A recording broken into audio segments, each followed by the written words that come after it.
இந்த ஒரே ஒரு அறிவிப்புக்காக மட்டும் நான் தாவேகாவை உள்ளபடியே உளப்பூர்வமாக பாராட்ட கடமைப்பட்டிருக்கின்றேன். எவ்வளவு பாராட்டினாலும் தகும். எனக்கு விஜய் மீது 1000 விமர்சனங்கள் இருக்குது. மிக கடுமையான விமர்சனங்கள் இருக்குது. அது வேற. நீங்க கூட உடனே பாரு எல்லாரும் தாவேகா வெற்றி பெற்றவுடன் தாவேகாவை ஆதரிப்பது போல செந்தில்வேலும் தாவேகாவை ஆதரிக்க தொடங்கி விட்டாரா, விஜயை ஆதரிக்க தொடங்கி விட்டாரா நீங்க திட்டினாலும் பரவாயில்ல. But fact is fact. யார் செய்தாலும் நல்லது செய்தால் பாராட்ட வேண்டும். அதுதான் நீங்க நெற்றிக்கண் திறப்பினும் குற்றம் குற்றமே என்று சொன்ன நக்கீரர் பரம்பரையில் வந்தவர்கள் தான்.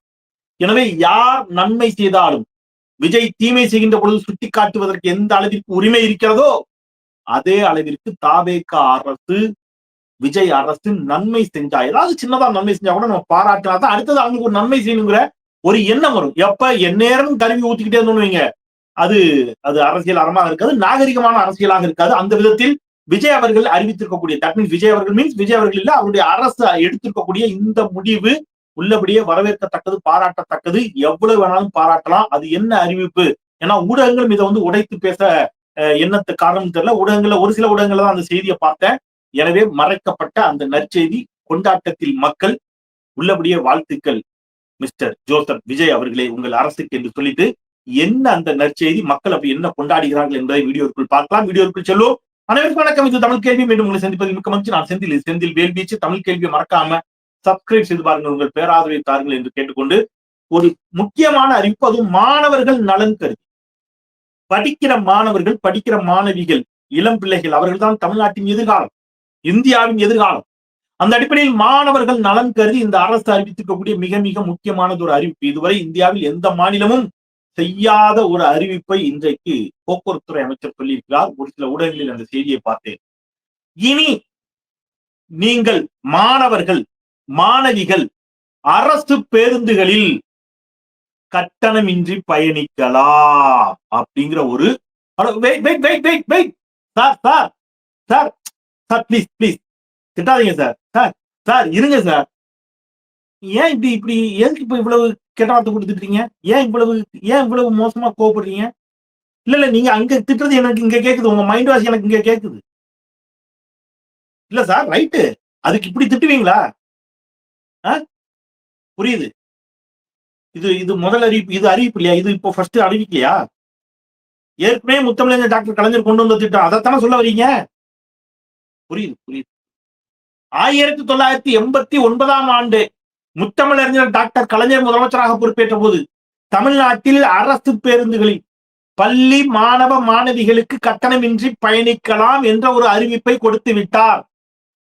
அதை இப்ப ஏதோ புதுசா கொண்டு வந்து கொடுக்கிற மாதிரி ஒரு அறிவிப்பை விஜய் அரசு கொடுக்கிறது. தமிழ்நாடு அரசினுடைய போக்குவரத்து துறை அமைச்சர் கொண்டு வந்து கொடுக்கிறாரு.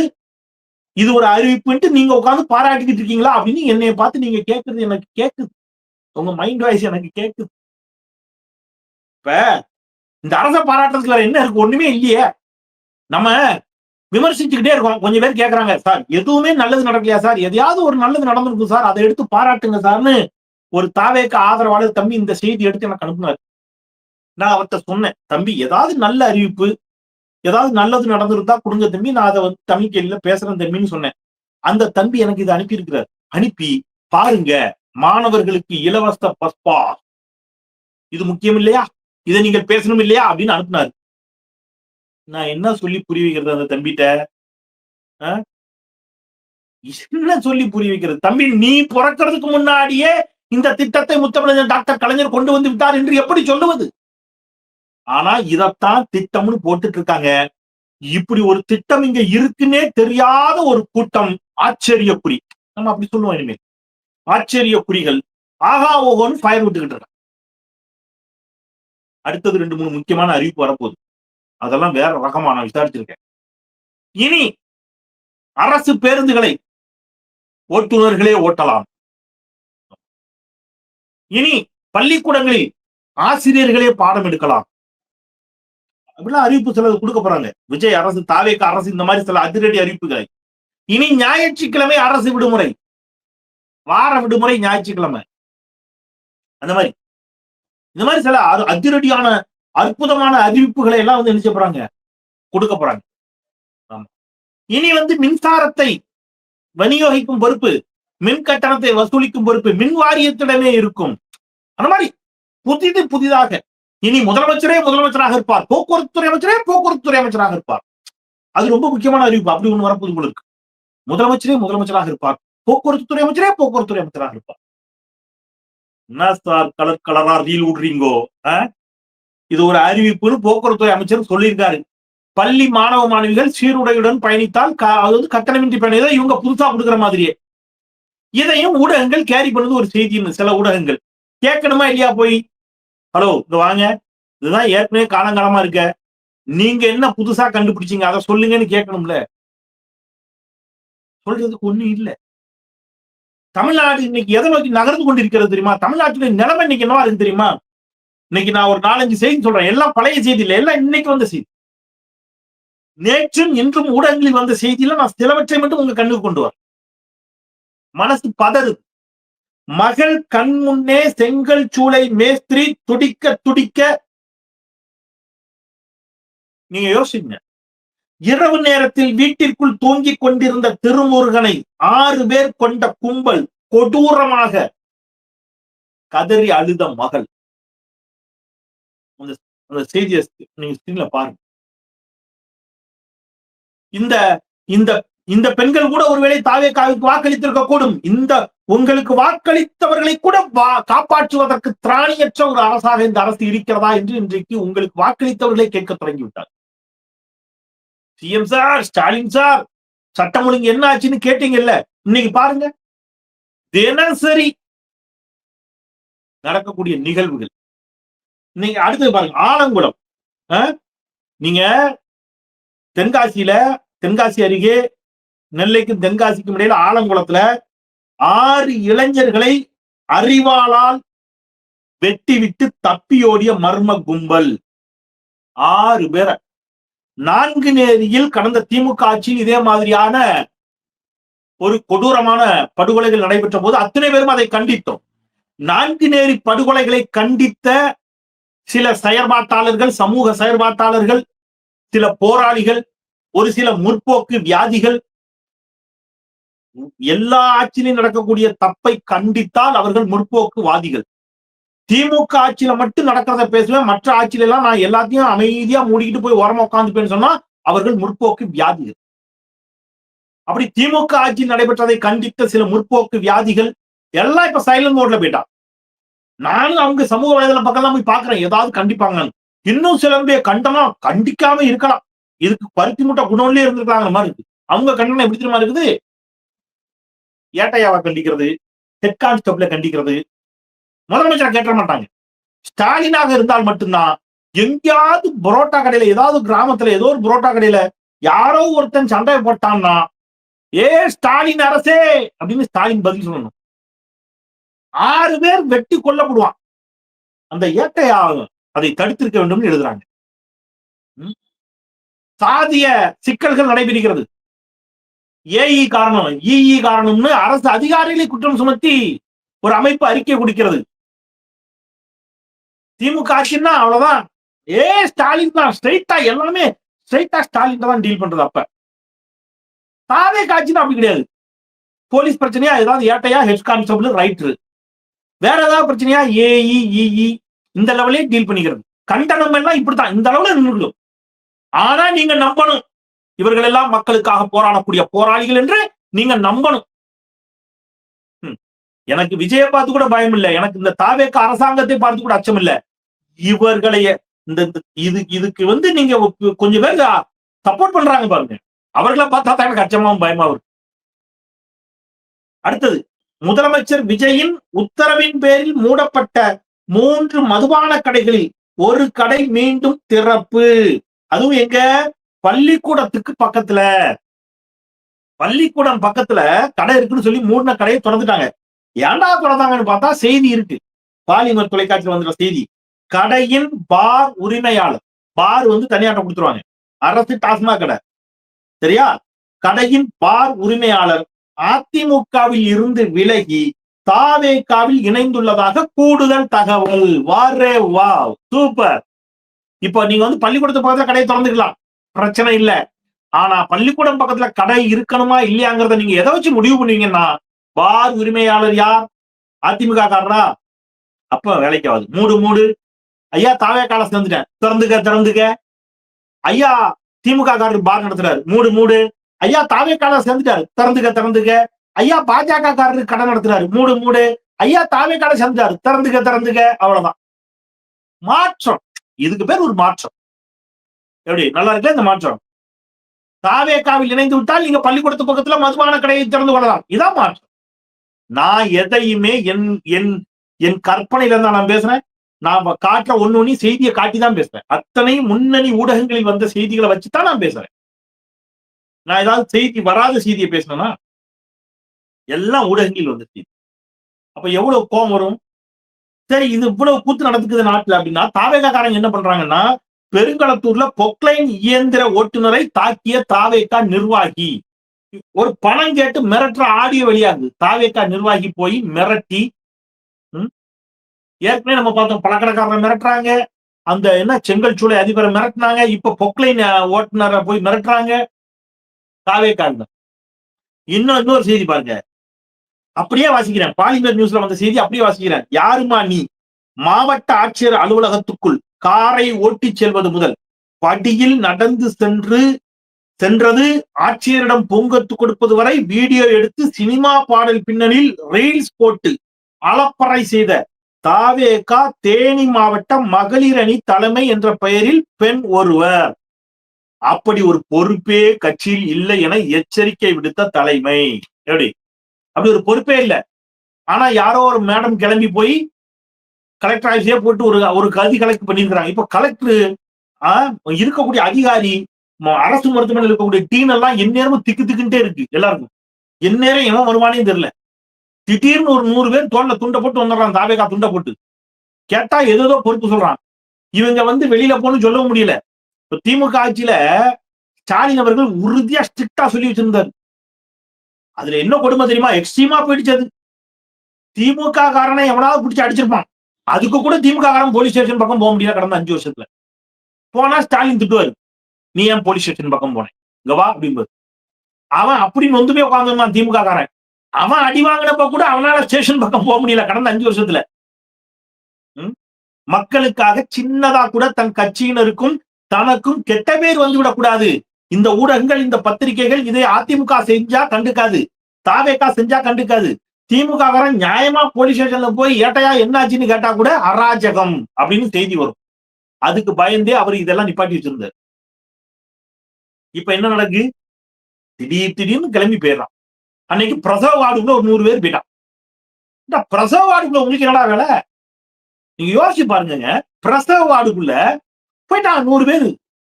எல்லாம் செருப்போட உள்ள போறான். இன்ஃபெக்ஷன் ஆகாதா? நோய் தொற்று கிருமிகள் பரவாதா?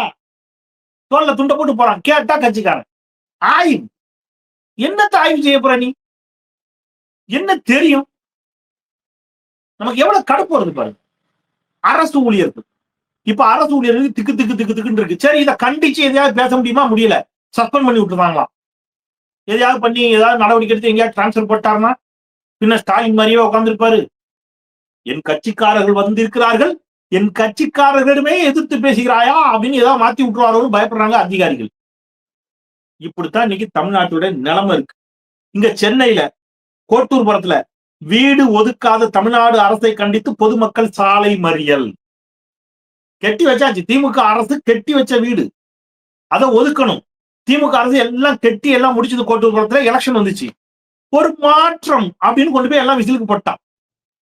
இப்ப வீடு கிடைக்கல, உட்கார்ந்து போராடிட்டு இருக்கிறாங்க பொதுமக்கள். பொதுமக்கள் போராடுறாங்க, கண்டுகொள்ள ஆளில். வீடு கட்டியது யார்? திமுக. மாற்றம்னு ஓட்டு போட்டது யாருக்கு? விசிலுக்கு. இப்ப மக்கள் சாலை மறியல். விவசாயிகளுக்கு பல்லாயிரம் கோடி கடனை தள்ளுபடி செய்த இயக்கம் திமுக. விவசாயிகளுக்கு கடனை தள்ளுபடி பண்ணிருக்காங்க, விவசாயிகளுக்கு இலவச மின்சாரத்தை கொடுத்திருக்காங்க, எல்லாம் பண்ணிருக்காங்க. இன்றைக்கு ஆட்சி மாற்றம் ஏற்பட்டு விட்டது. விவசாயிகளின் கடனை தள்ளுபடி செய்வேன் என்று சொல்லி வாக்குறுதி தந்து வந்த இந்த அரசு, முதலமைச்சர் திரு விஜய் அவர்கள் 50,000 ரூபாய் வரைக்கும் தள்ளுபடி பண்ணிருக்கேன். இப்ப அவங்க கேட்கிறாங்க, இதுக்கு பேர் கடன் தள்ளுபடியா? இப்ப விவசாயிகள் போராடுறாங்க. நாகையில மேகதாது அணை திட்டத்துக்கு எதிராக பேரணி சென்ற விவசாயிகள் கைது. விவசாயிகளுக்கு நீங்க வந்து கொடுத்த வாக்குறுதியை நிறைவேற்றல, விவசாய கடனை முழுமையா தள்ளுபடி பண்ணல, அந்த விவசாயிகள் கைது, அவங்க கைது, அவங்க போராடுறாங்க கைது. பாட்டிலுக்கு 10 ரூபா. இதுக்கு இல்லையா சார் ஒரு எண்டு அப்படின்னு கேக்குறாங்க பத்திரிகைகள். பாட்டிலுக்கு 10 ரூபாய் விவகாரம். டாஸ்மாக் ஊழியரிடம் கடும் வாக்குவாதத்தில் ஈடுபட்ட நபர். சரி இப்போ அந்த டாஸ்மாக்கு ஒரு அமைச்சர் இருக்காரு, மதுவிலக்குத்துறை அமைச்சர். அவர் என்ன சொல்றாரு? 10 ரூபா வாங்குவதை நிறுத்துவோம்னு சொல்றாரான்னா இல்ல. அது அவர்களுக்கு சில செலவினங்கள் இருக்கிறது. அதில் சில இது இருக்கிறது. அதில் சில அது இருக்கிறது. நாம வந்து இந்த டாஸ்மாக் கடையை வந்து நாம வந்து வெறும் வருவாய் கண்ணோட்டத்தோடு அணுகக்கூடாது. அது கள்ளச்சாராயத்தை தடுப்பதற்காகவும் கொண்டு வரப்பட்டிருக்கிறது. அப்படி இப்படின்னு இன்னைக்கு வந்திருக்கக்கூடிய அரசை சார்ந்தவர்கள் அதுக்கு விளக்கம் கொடுத்துட்டு இருக்காங்க. டாஸ்மாக் துறைக்கு மதுவிலக்குத்துறை அமைச்சர் என்ன சொல்றாரு? டாஸ்மாக மூட முடியுமா?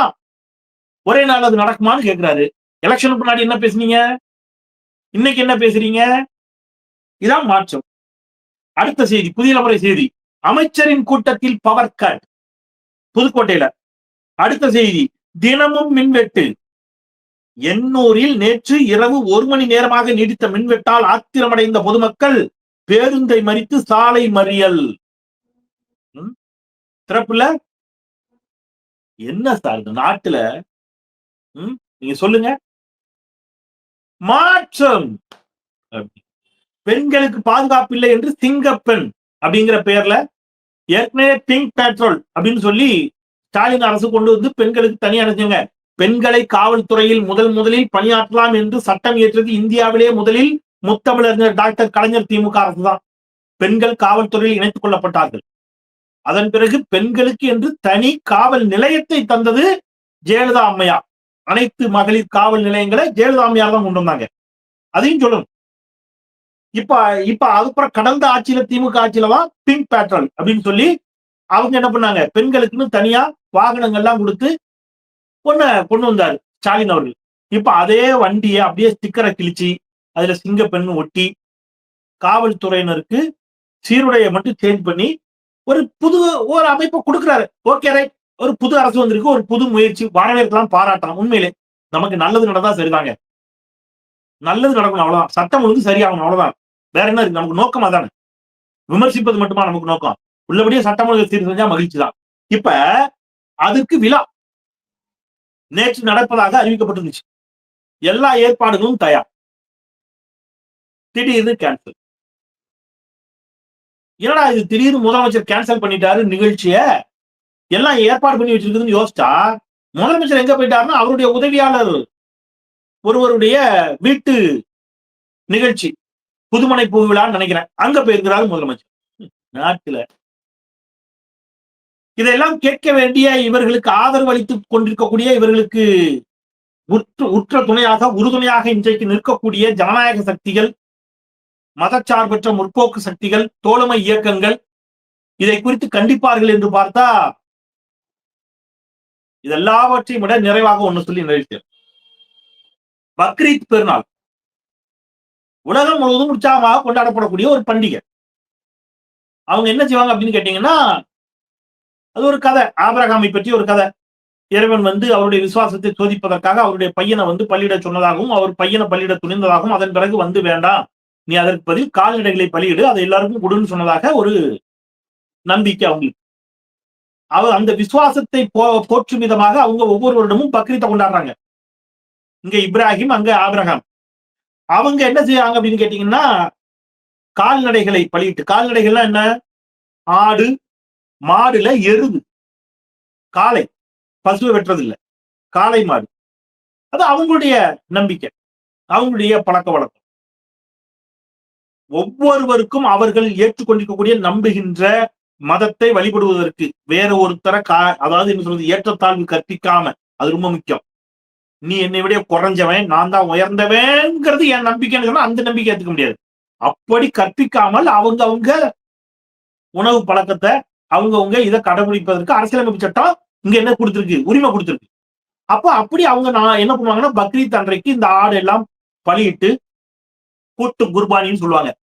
ஒரு இடத்துல எல்லாரும் சேர்ந்து மொத்தமா வந்து இந்த மாதிரி வந்து கால்நடைகளை பலியிட்டு பங்கு வச்சு எல்லாருக்கும் கொடுப்பாங்க. உறவினர்களுக்கு, இல்லாதவர்களுக்கு, அவங்களுக்கு இத்தனை பங்கு கொடுக்கணும்லாம் இருக்கு. அந்த மீட், அந்த கறியை எல்லாருக்கும் பகிர்ந்தளித்து மகிழ்ச்சியாக அந்த பெருநாளை கொண்டாடுவது இஸ்லாமியருடைய வழக்கம்.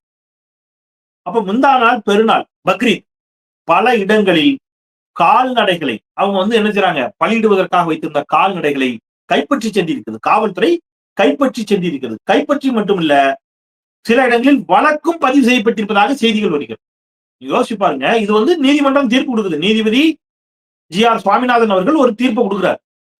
பொது இடங்களில் பலியிடக்கூடாது. பொது இடங்கள் அவங்க எப்பவும் பலியிடுறது இல்ல. சில தீர்ப்பை கொடுக்கிறார். அந்த தீர்ப்பின் அடிப்படையில இதை ஃபாலோ பண்ணணும்னு முந்தைய தினம் கரெக்டா அவர் ஒரு தீர்ப்பை கொடுக்கிறார்.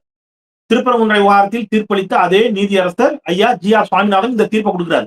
ஆனால் திருப்பரங்குன்றம் விவகாரத்தில் அவர் தீர்ப்பளித்த போது திராவிட முன்னேற்ற கழக தலைமையிலான அரசு, ஸ்டாலின் அரசு உறுதி காட்டியது. என்ன சொல்லிச்சு? இந்த இடத்துலதான் தீபம் ஏற்ற வேண்டும் என்று ஜி.ஆர். சுவாமிநாதன் தீர்ப்பளித்த போது we are ready to face the consequences. நாங்கள் தயாராக இருக்கிறோம் இதன் விளைவுகளை எதிர்கொள்வதற்கு என்று சொல்லி நீங்கள் தீர்ப்பே கொடுத்தாலும் அதை ஏற்றுக்கொண்டு இந்த இடத்துல தீபம் ஏற்ற அனுமதித்தால் அது தேவையில்லாத மத மோதலை உருவாக்கி விடக்கூடாது, நாங்கள் அனுமதிக்க மாட்டோம் என்று உறுதியாக நின்றார் அன்றைக்கு ஸ்டாலின். ஆளுமையோடு நின்றார். அந்த ஆளுமையோடு அவர் நின்ற காரணத்தினால்தான் சதி செய்து பாஜக RSS அவரை வீழ்த்தியது. நாங்க எங்களுடைய ஐடியாலஜியை உள்ள கொண்டு வரலாம்னு நினைக்கிறோம். நீதிமன்றம் தீர்ப்பு கொடுக்குது. நீதிமன்றம் தீர்ப்பு கொடுத்த பிறகும் நீங்க அதை செய்ய மறுப்பீர்களா என்று RSS பாஜக ஒரு மாபெரும் சதியை செய்துதான் ஸ்டாலினை வீழ்த்தியது. நல்லா புரிஞ்சுக்கங்க இங்க நடக்கிற அரசியல. இன்னைக்கு திருவாளர் விஜய் அவர்கள் மாண்புமிகு முதலமைச்சராக பதவியேற்றிருக்கிறார். இன்றைக்கு அதே நீதிமன்றம் அந்த தீர்ப்பை கொடுக்கிறது. காவல்துறை இந்த பக்ரீத் பெருநாளை கொண்டாடுவதற்காக கால்நடைகளை அவங்க மீட்டுக்காக பலியிடுவதற்காக வைத்திருந்தவர்களை அவரிடமிருந்து பறிமுதல் செய்தது மட்டுமல்ல, வழக்கும் போடுகிறது என்று சொன்னால் எழுச்சி தமிழர் முனைவர் அண்ணன் தொல் திருமா அவர்கள் சொன்ன ஒரு வாசகத்தை சொல்லி நாங்க நிறைவு செய்யறோம். அவர் சொன்ன வார்த்தை தேர்தலுக்கு முன்பாக பாஜகவை அதிமுக திமுகவை அழித்து தாவேகாவை இங்கே கொண்டு வருவதற்கு பாஜக முயற்சிக்கிறது. அவ்வாறு ஒன்று நடந்தால் அது பேராபத்து. ஏனெனில் பாஜகவை தடுக்கும் வல்லமை தாவேகாவிடம் விஜயிடம் இல்லை. திமுக அதிமுகவை வீழ்த்தி தாவேகா ஆட்சிக்கு கொண்டு வரப்பட்டால் தாவேகாவை எளிதில் வீழ்த்தி பாஜக இந்த மண்ணில் நிலை பெறும், பாஜக இந்த மண்ணில் ஆட்சியை பிடிக்கும் அபாயம் இருக்கிறது என்பது எழுச்சி தமிழர் அண்ணன் தொல் திருமா அவர்கள் சொன்ன வார்த்தை. இன்றைக்கு பாஜக அந்த திட்டத்தோடு தான் நகர்ந்து கொண்டிருக்கிறதோ என்ற அச்சத்தை இந்த பக்ரீத் பெருநாள் நிகழ்வும் ஏற்படுத்தியிருக்கிறது என்பதை சொல்லி, நாடும் நாட்டு மக்களும் தீர்க்கமாக சிந்தித்து பழக வேண்டும், தெளிவாக சிந்தித்து பழக வேண்டும், அரசியல் முடிவுகளை தீர்க்கமாக எடுத்து பழக வேண்டும். நாம் கற்றறிந்த தமிழ் சமூகம் என்பதை சொல்லி இவற்றையெல்லாம் புரிந்து கொள்வீர்கள் என்ற நம்பிக்கையோடு உங்கள் முன் வைத்திருக்கிறேன். எடுத்துக்கொள்வீர்கள் என்ற நம்பிக்கையோடு மீண்டும் ஒருமுறை தமிழ் கேள்வி சப்ஸ்கிரைப் செய்து பாருங்கள், உங்கள் பேராதரை தாருங்கள் என்று கேட்டு விடைபெறுகின்றேன். குரலற்றவர்களின் குரலாய் நான் செந்தில். நன்றி.